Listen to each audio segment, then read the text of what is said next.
Hello everybody, this is Terry Jeanette with the Tappingflamingo. Today's video is all about jewelry making fun. So each month on the 18th, Deb Hawk over at Dahlia Designs, she hosts a challenge. And I've been doing this with her for a number of years.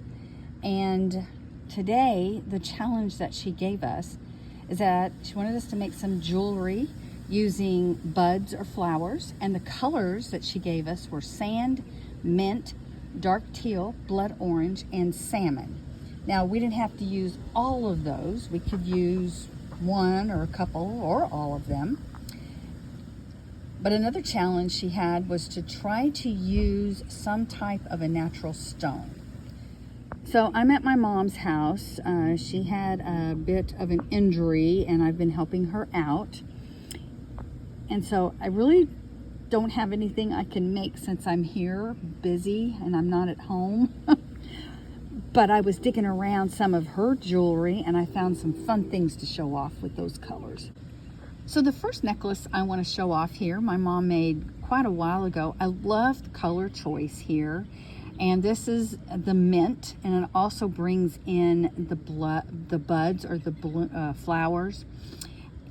To me, this kind of looks like a chrysanthemum, or it could be a mum.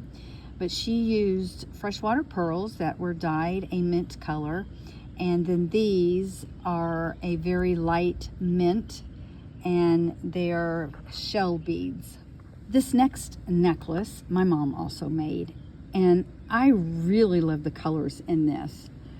We have some minty vibes in there and a little bit of sand. And these are shell chips. Now this necklace was actually purchased. Look at how pretty these colors are. We have salmon, and these I would consider a blood red. They're carnelian. We have a little bit of sun here, carved sun, the bears, the turtles, some birds and horses. Isn't that a beautiful piece? This last necklace I made several years ago. I have one very similar to it.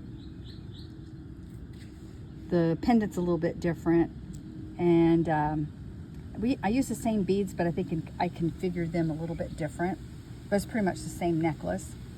And we have a little bit of sand color. Now, sand can be different colors depending on what beach you go to. I know down in the panhandle of Florida, they have a lot of white sandy beaches. If you go a little further south, they're not as white. They're more kind of a light tan color. You go Outer Banks area, the sand is more like this color. So I'm gonna call that sand. And it looks really good with the mint beads. And here are all the necklaces that I am showing off for this month. Hopefully they'll inspire you in your next jewelry project. But in the meantime, I hope you go check out all the other participants. Like I said, their links are down in the description box below. And I want to thank you so much for joining me. I hope you have a great day. This is Terry Jeanette with the Tappingflamingo, signing out for now. Bye-bye.